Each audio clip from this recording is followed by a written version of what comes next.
Surat railway station પર ડીઆરઆઈએ દરોડા પાડ્યા હતા। 20 કરોડનું 2 કિલો શુદ્ધ કોકેઇન પોલીસે ઝડપી પાડ્યું છે।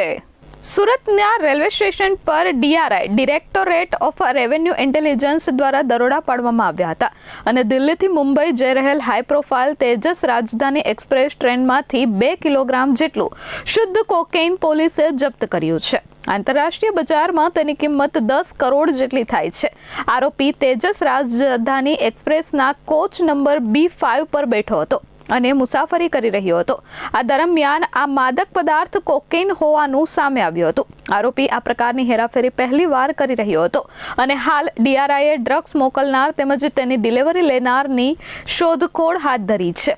આ મામલે ડીઆરઆઈએ મુસાફરી કરતા 39 વર્ષીય આરોપી ફૈઝલ અહેમદની ધરપકડ કરી સુરતના ચીફ મેજિસ્ટ્રેટ કોર્ટમાં રજૂ કર્યા હતા।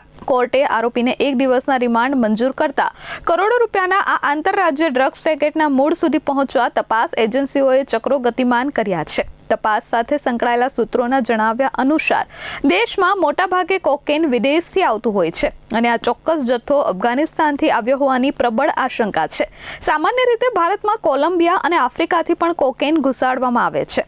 આ કેસની કાર્યપદ્ધતિ જોતા આરોપીને દિલ્હી રેલવે સ્ટેશન પર પહોંચવા જણાવાયું હતું, જ્યાં તેના ફોટોના આધારે એક પેડલર તેને ઓળખી લીધો હતો અને નક્કી કરેલા કોડવર્ડની આપલે કર્યા બાદ જ ડ્રગ્સના 3 પેકેટ સોંપવામાં આવ્યા હતા। આ માલ મુંબઈ રેલવે સ્ટેશન પર પહોંચાડવાનો હતો, જ્યાં અન્ય એક પેડલર પણ ફોટાના આધારે જ આરોપીને ઓળખીને ડિલિવરી લેવાનો હતો।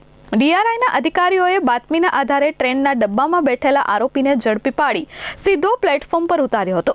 શરૂઆતમાં તેની ટ્રોલી બેગની તપાસ કરતા કપડાં સિવાય કંઈ જ શંકાસ્પદ મળ્યું નહોતું, પરંતુ ઝીણવટભરી તપાસ કરતા બેગના હેન્ડલની નીચે અંદરની બાજુએ એક ગુપ્ત ખાનું બનાવી દેવામાં આવ્યું હતું અને તેમાં આ કોકેઇન સંતાડવામાં આવ્યું હતું। હાલ પોલીસે તેની અટકાયત કરી કાયદેસરની કાર્યવાહી હાથ ધરી છે। Bureau report S24 news Surat.